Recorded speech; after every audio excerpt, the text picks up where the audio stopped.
आप सभी का पुनः मेरे चैनल आध्यात्मिक मार्ग में स्वागत है। अगर आप मेरे चैनल पर नए हैं तो सब्सक्राइब जरूर से कीजिएगा। अपना कमेंट, लाइक, शेयर करना बिल्कुल भी ना भूलिएगा। इस तरह की वीडियोस आपको इस चैनल पर लगातार मिलती रहेंगी। तो भक्तजनों, जैसे सभी को पता है कि बैसाख माह के शुक्ल पक्ष की एकादशी तिथि है आज, जिसे मोहिनी एकादशी के नाम से जाना जाता है। पुराणों में वर्णित है कि जिस समय समुद्र मंथन में श्री हरि विष्णु जी ने मोहिनी रूप धारण किया था और अमृत को सभी में बांटा था, तभी से मोहिनी एकादशी का व्रत किया जाता है। श्री कृष्ण की विशेषकर पूजा की जाती है इस एकादशी में। यूँ तो सभी को एकादशी का महत्व पता है कि एकादशी के व्रत मात्र से ही आपके हर पाप का नाश हो जाता है, तो मोहिनी एकादशी के व्रत से भी यही लाभ होता है। अतः आपको जन्म जन्मांतर के बंधन से, मोह से श्री हरि विष्णु हमेशा के लिए पार लगा देते हैं। तो आइए इसी क्रम में मोहिनी एकादशी व्रत की कथा आरंभ करते हैं, जो कुछ इस तरह है। जब धर्मराज ने वासुदेव, जो श्री कृष्ण हैं, उनसे कहा कि वैशाख मास के शुक्ल पक्ष की एकादशी का क्या नाम है तथा इसके व्रत की विधि क्या है और इसके करने से क्या फल प्राप्त होता है। जब धर्मराज युधिष्ठिर जी ने श्री कृष्ण से यूँ पूछा तो श्री कृष्ण बोले, हे कौन्तेय, अब मैं वह कथा सुनाता हूँ जिसका वर्णन महर्षि वशिष्ठ जी ने श्री रामचंद्र जी से किया था।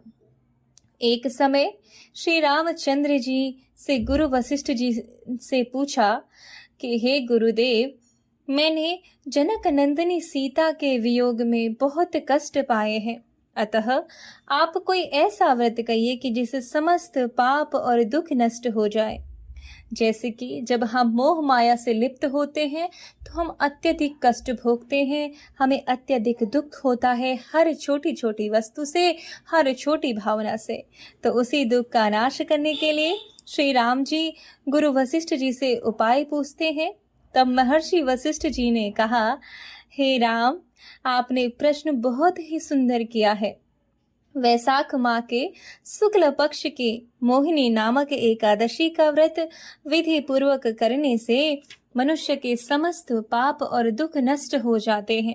इस व्रत के प्रभाव से मनुष्य मोह जाल से मुक्त हो जाता है। सरस्वती नदी के तट पर भद्रावती नगर में सोमवंशी धृतमान नाम का राजा राज्य करता था। इसी नगरी में धनपाल नाम का धर्मात्मा पुण्यवान श्री हरि भक्त धन धान्य से पूर्ण वैश्य रहता था। उसने नगर में अनेक भोजनालय, प्याऊ, कुआं, तालाब और धर्मशालाओं का निर्माण कराया था। उस वैश्य के 5 पुत्र थे, किंतु उस वैश्य का सबसे बड़ा पुत्र गुंडों की संगति करने वाला वैश्यगामी था। वह अपने पिता के धन को जुआ आदि बुरे कामों में खर्च करता था। वह महान नीच, देवताओं, पितरों आदि को न मानने वाला, अत्यंत पापी, मांस व मदिरा प्रिय पर स्त्रियों के साथ भोग करने वाला अत्यंत दुराचारी था। कभी कभी वैश्याओं के साथ बाजारों इत्यादि स्थानों पर भ्रमण करता था। उसके इस आचरण से दुखी होकर उसके पिता और भाइयों ने घर से बाहर निकाल दिया और वे सब उसकी निंदा करने लगे। जब वह घर से निकाल दिया गया तो वह अपने वस्त्र आभूषणों को बेचकर अपने नीच कर्मों की पूर्ति करने लगा। जब उसके पास कुछ भी न रहा तो वैश्याओं और गुंडों ने भी उसको त्याग दिया।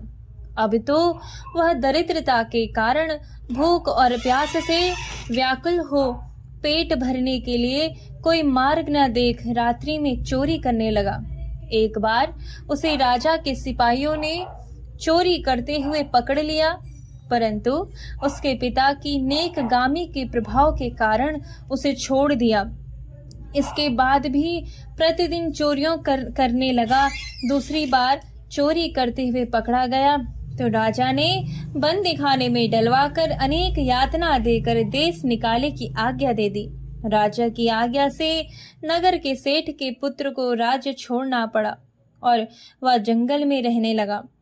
वहां पर जीविका उपार्जन का कोई साधन न देखकर वह धनुष बाण बनाकर जंगल में पशु पक्षियों का वध कर उदर पूर्ति करने लगा।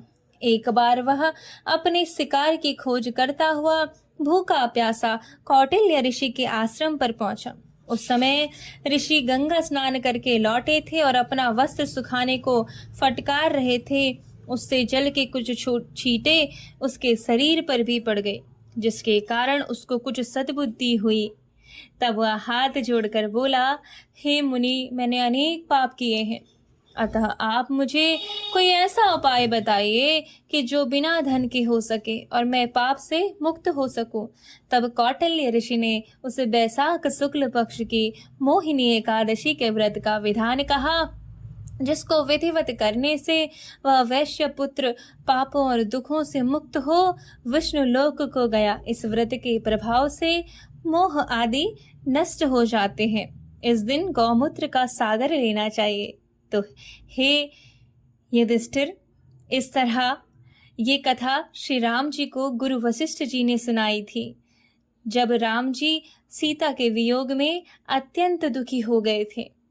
तो इस व्रत का विधि विधान से पूर्ण तरह से पालन करने पर मोह आदि का नाश होता है और पापों का भी नाश होता है। श्रीमन नारायण।